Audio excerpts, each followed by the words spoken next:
Students, आज का topic है हमारा सेंट्रीपिटल फोर्स और सेंट्रीफ्यूगल फोर्स। इसके बारे में आज हम डिस्कशन करेंगे और उसको समझने की कोशिश करेंगे, ठीक है। और लेकिन इससे पहले मैं यूनिफॉर्म सर्कुलर मोशन की डेफिनेशन जो है वो आपको बता दूं। The motion of object in a circular path is known as circular motion. यानी जो बॉडी सर्कल में मूव कर रही होती है उसकी मोशन को हम क्या कहते हैं, उसकी मोशन को हम सर्कुलर मोशन कहते हैं। अब हम सेंट्रीपिटल फोर्स और सेंट्रीफ्यूगल फोर्स की तरफ आते हैं। चलिए मैं पहले इसको डिफ़ाइन कर लेती हूँ, फिर मैं इसको एक्सप्लेन करूँगी। Centripetal force is a force acting on a particle performing circular motion. यानी ये उसके ऊपर अप्लाई होती है जो कि बॉडी सर्कुलर मोशन में मूव कर रही है, which is along radius of a circle and directed towards the centre of the circle. Centripetal का मीनिंग है towards the centre of the circle. इसका मीनिंग ये है, यानी वो फोर्स है जिसकी डायरेक्शन जो है सर्कल के सेंटर की तरफ होती है। चलिए अब हम इसको एक एग्जांपल के थ्रू जो है वो क्लियर करते हैं। देखें, ये एक बॉल है, उसको एक बच्चा जो है इस बॉल को जो है एक सर्कल में इस तरीके से क्या कर रहा है, वो उसको घुमा रहा है, ठीक है। और इसने इसको धागे के साथ बांधा हुआ है और यहाँ से ये जो लेंथ है, जो धागे की लेंथ है वो हम आर के इक्वल ले लेते हैं, ठीक है। और इसकी डायरेक्शन जो है वो क्या है, इस तरीके से वो मूव कर रहा है। अगर हम ये देखें तो ये बॉल जो है ये सर्कल में मूव कर रहा है, तो ये मूव कर रहा है तो इसकी जो वेलोसिटी है उसकी डायरेक्शन जो है वो इस तरफ है। अब ये बॉल जो है मूव करके जब इस जगह पे आता है तो फिर उसकी वेलोसिटी जो है वो v2 हो जाती है।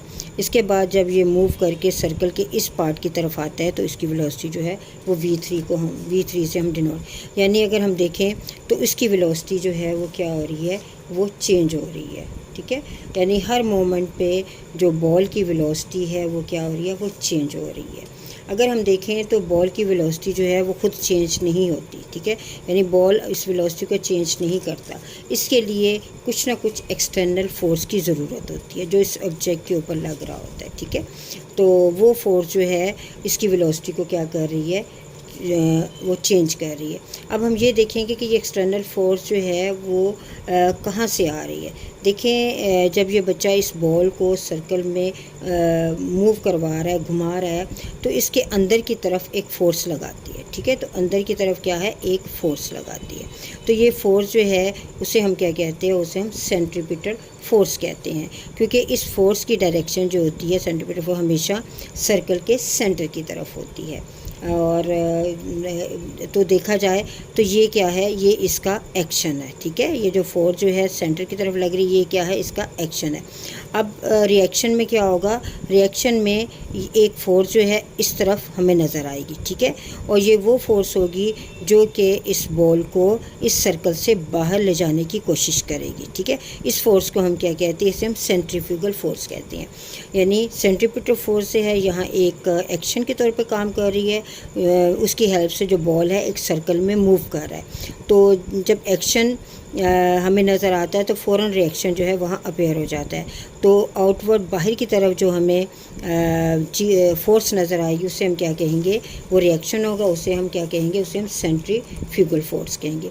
अगर वो बच्चा इस बॉल को छोड़ देता है या इस धागे को काट देता है तो ये सेंट्रीफ्यूगल फोर्स की वजह से जो बॉल है वो बाहर की तरफ कहीं ना कहीं जो है वो गिर जाएगी, यानी वो सर्कल से बाहर चली।